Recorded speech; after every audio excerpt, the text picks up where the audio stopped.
আজকে আপনাদেরকে দেখাবো গরুর মাংসর ঝোল।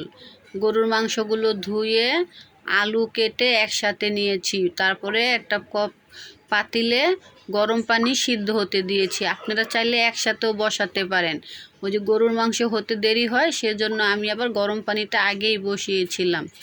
তারপরে এখানে দিয়ে দিচ্ছি হলুদ, মরিচ, পরিমাণ মতো লবণ আর আদা পেস্ট করা আছে। এই আদার সাথে কিন্তু মাংসের অনেক মশলাই আছে। এখন সবগুলো উপকরণ একসাথে মিলিয়ে নেড়ে চেড়ে নিব। যখন ওই যে আমার তরকারিটা বলক আসবে, আলুটা সিদ্ধ হয়ে গিয়েছে, আলুটাকে নামিয়ে এখন আলুটাকে আমি চটকিয়ে নিব। এইভাবে খেতে আবার আমার ছোট রাজকুমার খুব পছন্দ করে। আলুগুলো থাকবে না, একদম ভেঙে একদম মিহি করতে হবে। আর গরুর মাংসটা ঝোল ঝোল হবে, একদম অনেকটাই ঝোল হবে। আপনারা চাইলে কিন্তু এটাকে ভুনা ভুনাও করতে পারেন, কিন্তু আমার রাজকুমার পছন্দ করে, আমি এটাকে ঝোল করব আজকে। আলুটাকে খুব সুন্দর করে ভেঙে নিচ্ছি, ভেঙে এখন দিয়ে দিব। এই যে তরকারিতে দিয়ে দিচ্ছি, খুব সুন্দর করে এখন নেড়ে চেড়ে মিলিয়ে নিব।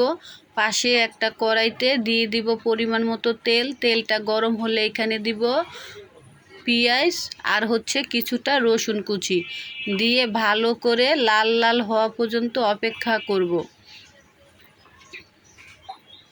পেঁয়াজটা যখন আমার খুব সুন্দর একটা কালার চলে আসবে, তখন এটাকে আমি এই যে ফোড়ন দিয়ে দিচ্ছি।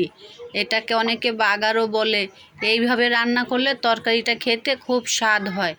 এই যে খুব সুন্দর একটা কালার চলে আসছে আর গ্যারান্টিও খুব সুন্দর। এখন আমি এখানে দিয়ে দিব গরুর মাংসর মশলা। এই যে এটা গরুর মাংসের মশলা, এটা আমি পরিমাণ মতো দিয়ে দিব।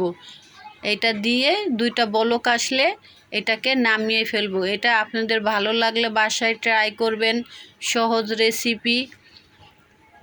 কে কে এটা খেতে পছন্দ করেন অবশ্যই কমেন্টে জানাবেন। সবাই আমার পাশে থাকবেন। আল্লাহ হাফেজ।